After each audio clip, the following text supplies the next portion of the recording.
You know what a lot of people don't know, and I only learned because I went to a university that was part of a major museum. A lot of stuff you see in museums is not the real thing. A lot of it is either forgeries that have been purchased, or sometimes the museum has had a copy made and they display the copy. And a lot of their insurance policies won't let them. Well, a lot of the antiquities are just fake. They're just fake, and the museum even knows it. But it's been on display so long, they're like, well, it represents something from a culture that looks like something that we're talking about, and they don't remove it. They just leave it.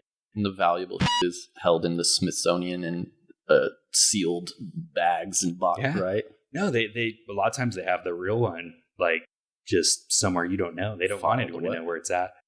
But it's true. Well, I think about that all the time, like the gold and in there. It's like, that's 24 karat, like Mayan gold. Like they're displaying all these necklaces, and but no, they're in files in the Smithsonian behind multiple. Those are just. Well, I worked as an art handler at the Art Institute of Chicago, and they've got a lot of the top art on the planet.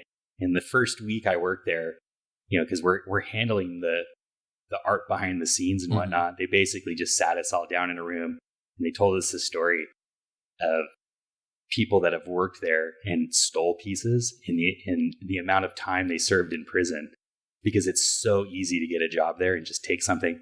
I mean, I could have easily just grabbed a Monet, like tons of nights. I could have easily just grabbed a Monet and walked out the door.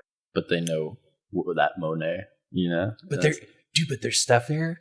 They have parts of these museums that nobody ever looks at, and it's just piles and piles of paintings that nobody's really keeping track of. I could have easily gone into the storage and just snagged a random painting, and nobody would have ever known until you put it up for sale. Well, that's the thing. That's the thing, is where do I sell? But then I heard about that. What was that art heist where they cut them out of the frames? In Boston. Yeah. That's crazy to me. Just like roll that up. Like that was somebody. That was an egomaniac. That was somebody that had to have something that wasn't theirs. Or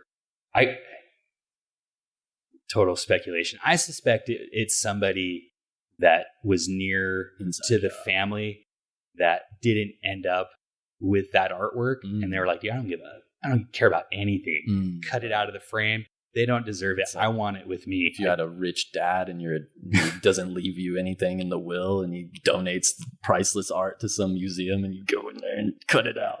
That's what it looked like to me, because if it was just about value, the value, you just damaged it. You just damaged it. So you would have taken less pieces of art and just left the stuff you didn't have to damage if it was just about value.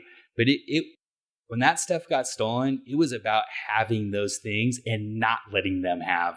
It's true. And then it was such an FU to cut it out of the canvas. When I saw that, I was like, dang, like that person was hurting someone's feelings. Or maybe it was just someone who was a total idiot. But that too. But I don't know. Why would an idiot steal like fine art? Like an idiot would steal. Oh, maybe they would. I don't know. It was just. I mean, but they'd get caught, right? Right. If you were a total idiot. And the person who donated it is probably just evading taxes. Let's be honest. There's some sort of. Or involved in something smarter. And this is a tip for anybody out there in the NFT world that's bought a bunch of NFTs. If you're collecting a bunch of artwork and you've got a bunch of NFTs, what you want to do is take a handful of those and donate them to a larger museum. Absolutely. And make sure you're buying NFTs from an artist that is of a caliber that a museum will care. So when they put out their next series, buy the whole series, get all of them. They're putting out 10. I'm just assuming because you buy 10 NFTs, and then you call a handful of museums, say, hey, like, I've got the new Beepo, and would you like to have 2 of them?